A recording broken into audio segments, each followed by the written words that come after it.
ও বলাই, এখনো পুকুর পাড়ে কি করছিস? আকাশের অবস্থাটা দেখিসনি কেমন ঘোর কালো করে এসেছে? চল বাড়ি ফিরে চল। এই তো লক্ষ্মীকান্ত, আমার পুকুরের মাছগুলোকে একটু খেতে দিচ্ছিলাম। আর পুষ্টি পেলে চারা মাছগুলো তাড়াতাড়ি বাড়বে। ঠিক তখনই খুব জোরে একটা বাজ পড়ে। ওরে বাবারে, কি জোর বাজ পড়লো রে! এই চল চল চল, এবার বাড়ি ফিরে চল। যা বাজ পড়ছে, এই সময় ঘরের বাইরে থাকা ঠিক নয়। আকাশের কালো মেঘ ও বিদ্যুৎ চমকানো দেখে চাষি, জেলে সবাই যে যার বাড়ি ফিরে যায়। বলাইয়ের বউ উঠানে দাঁড়িয়ে পথের দিকে চেয়ে থাকে। বলাই বাড়ি ফিরতেই তার বউ মাধুরী তাকে বলে, কি গো, কোথায় ছিলে এতক্ষণ? আকাশের দিকটা তাকিয়ে দেখোনি নাকি? চলো ঘরে চলো, মনে হয় এক্ষুনি মুষলধারে বৃষ্টি নামবে। বলাই ও তার বউ ঘরে ঢুকতেই এই যা, কারেন্ট চলে গেল গো।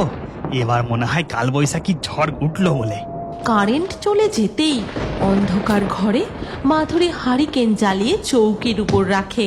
গ্রাম বাংলার খরাকালে এমন হঠাৎ করে কারেন্ট চলে যাওয়াটা আবহাওয়া দপ্তরের পূর্বাভাসের মতো কাজ করে। তারপরেই শুরু হয় শো শো শব্দে কালবৈশাখীর ঝড়। গিন্নি, আমাদের গরুটা তো উঠোনেই বাঁধা গো। আমি গিয়ে তাড়াতাড়ি ওকে গোয়াল চালায় বেঁধে দিয়ে আসি। বলাই বেরিয়ে উঠোন থেকে তাদের গরুটাকে গোয়াল চালায় নিয়ে গিয়ে বেঁধে দেয়। তারপর শুরু হয় ঝমঝমিয়ে মুষলধারে বৃষ্টি। বলাই ভিজে ভিজে গোয়ালচালা থেকে তাদের ঘরের দাওয়ায় গিয়ে দাঁড়ায়। তারপর তার গিন্নি হারিকেন হাতে বাইরে বেরিয়ে আসে। বাবারে বাবা, কি জোরে বৃষ্টি হচ্ছে গো! হ্যাঁ গিন্নি, আকাশে যা ঘন কালো মেঘ, তাতে বৃষ্টি এক্ষুনি থামবার নয় গো। এরপর বৃষ্টির বেগ আরো বাড়তে থাকে, আর ওদিকে দেখা যায় পুকুর পাড়ে এক ভয়ঙ্কর ডাইনি বৃষ্টিতে ভিজতে ভিজতে বলছে, কি সুন্দর বৃষ্টি হচ্ছে। বৃষ্টির জলে পুকুর যখন ভর্তি হয়ে যাবে, কত মাছ উঠবে, আর আমি সেই মাছ ধরে মনের আনন্দে কাঁচা চিবিয়ে খাবো। এই কথা বলে ডাইনি অদৃশ্য হয়ে গাছের ডালে উঠে বসে পড়ে। এইভাবে ঘন্টার পর ঘন্টা প্রবল বৃষ্টিতে চারিদিকে ধীরে ধীরে জল জমতে শুরু করে। ওদিকে বলাই মাধুরীকে বলে, গিন্নি, বৃষ্টি তো থামছেই না। এইভাবে বৃষ্টি হতে থাকলে তো আমাদের পুকুরের জল ভর্তি হয়ে উপচে উঠবে, আর তাতে পুকুরের মাছগুলো তো পালিয়ে যাবে গো। তুমি চিন্তা করো না, মনে হয় আর কিছুক্ষণের মধ্যেই বৃষ্টি থেমে যাবে। চলো আমরা খেয়ে দিয়ে শুয়ে পড়ি। বাইরে উঠানে বৃষ্টির জল জমতে থাকে। ব্যাঙগুলো মনের আনন্দে ডেকেই চলেছে। আর ওদিকে পুকুর পাড়ে গাছের ডালে ডাইনি পা দোলাতে দোলাতে বলে, আই বৃষ্টি ঝেপে, ধান দেবো মেপে, ধানের ভেতর পোকা, জেলেরা সব হবে পোকা। পুকুর প্রায় ভরে এসেছে, এবার মাছগুলো উঠে আসতে আর বেশি দেরি নেই। এরপর ধীরে ধীরে রাত আরো গভীর হতে থাকে। ওদিকে বলাই ও তার স্ত্রী খাওয়া দাওয়া সেরে অনেক আগেই শুয়ে পড়েছে। ঠিক তখন মাঝরাত।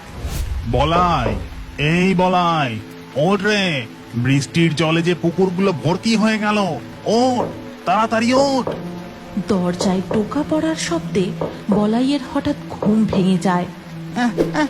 কে কে?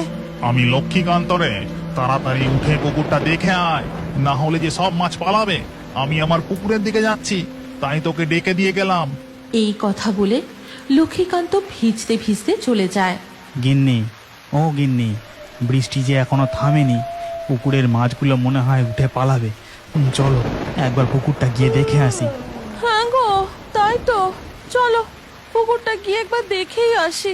ওদিকে ডাইনি পুকুর পাড়ে গাছের ডালে বসে, ওই তো, ওই তো, এবার একটা একটা করে মাছ উঠছে। এই কথা বলে ডাইনি মাছ ধরে মনের আনন্দে খেতে থাকে। তারপর মাছের টুকরো অংশ নিচে ফেলে দেয়।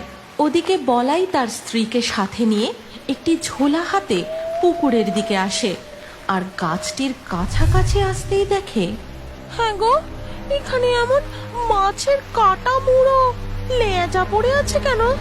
হ্যাঁ তাই তো, দেখে তো মনে হচ্ছে কে যেন খেয়ে এখানেই ফেলেছে, একদম টাটকা খাওয়া।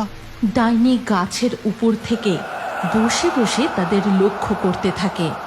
যাই হোক, চলো পুকুর থেকে উঠে আসা মাছগুলো আমরা আগে ধরি, না হলে আবার পালিয়ে যাবে। এই বলে বলাই ও মাধুরী পুকুর থেকে উঠে আসা মাছগুলো ধরে ঝোলায় ভরতে থাকে। এ কি? এ তো দেখছি সব মাছ ঝোলায় ভরে দিয়ে চলে যাবে। এর তো কিছু একটা ব্যবস্থা করতেই হবে। এরপর ডাইনি গাছ থেকে নিচে নেমে একটা বড় আকারের কাতলা মাছের রূপ ধরে। তারপর সেই ভুতুড়ে কাতলা মাছের উপর নজর পড়ে মাধুরীর। ওই দেখো গো, কত বড় একটা কাতলা মাছ উঠেছে, ওটাকে ধরো ধরো তাড়াতাড়ি, ঝোলায় ভরো শিগগির। গিন্নি, পুকুর থেকে তো মাছ উঠেই চলেছে গো। কি আর করা যাবে, কাল সকালে না হয় মাছগুলো হাটে বিক্রি করে দিয়ে আসবে।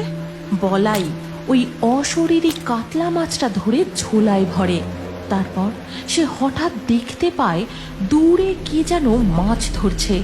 কে কে কে ওখানে? ওদিক থেকে কোনো উত্তর আসে না। সেই লোকটা চুপচাপ দাঁড়িয়ে থাকে। ওটা কে গো? আমাদের পুকুরে এই সময় মাছ ধরতে এসেছে। আমি এত ডাকছি তাও কোনো উত্তর নেই। তুমি ঝোলাটা ধরে দাঁড়াও, আমি গিয়ে দেখে আসি। বলাই ওই লোকটার কাছাকাছি যেতেই দেখে যে সে তার খুব চেনা একজন। ও লক্ষ্মীকান্ত, তুই তুই এখানে কি করছিস? তোর পুকুরের কাছে যাসনি?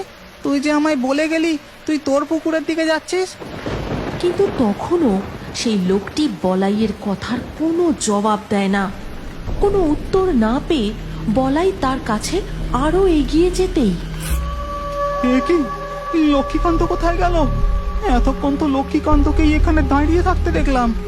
লক্ষ্মীকান্ত, লক্ষ্মীকান্ত! তুমি ওখানে একা দাঁড়িয়ে দাঁড়িয়ে কি করছো? এদিকে চলে এসো না, আমার যে খুব ভয় করছে। বলাই মাধুরীর কাছে এসে আরেকটি মাছ ধরে ঝোলায় ভরতে যাবে, ঠিক সেই সময় সে দেখে যে ঝোলায় সেই বড় কাতলা মাছটা ছাড়া আর একটাও মাছ নেই। গিন্নি, এতগুলো মাছ কোথায় গেল গো? বস্তায় তো শুধু ওই কাতলা মাছটা আছে। এতক্ষণ ধরেছে, এত মাছ ধরলাম, গেল কোথায়? হ্যাঁ তাই তো, এতক্ষণ পর্যন্ত সব কটাই তো ছিল, হঠাৎ করে কোথায় গেল? কই গো, ব্যাপারটা না আমার একদম সুবিধার মনে হচ্ছে না। তখন ধীরে ধীরে বৃষ্টি থেমে যায়। পুকুর থেকে আর কোনো মাছ পাড়ে ওঠে না দেখে মাধুরী বলে, আমার না মনটা কেমন যেন করছে জানো। বৃষ্টিটাও তো থেমে গেছে, মাছও আর উঠছে না, চলো আমরা বাড়ি ফিরে যাই।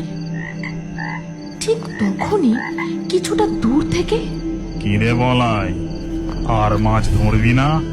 বাড়ি চলে যাচ্ছিস বুঝি? ও লক্ষ্মীকান্ত, তুই? তখন তোর কাছে গেলাম, কিন্তু হঠাৎ করে তোকে দেখতে না পেয়ে খুব ভয় পেয়ে গিয়েছিলাম। আরে দেখ না, এতগুলো মাছ ধরে ঝোলায় ভরলাম, এখন দেখি একটা কাতলা মাছ ছাড়া আর কিছুই নেই, ঝোলা পুরো ফাঁকা।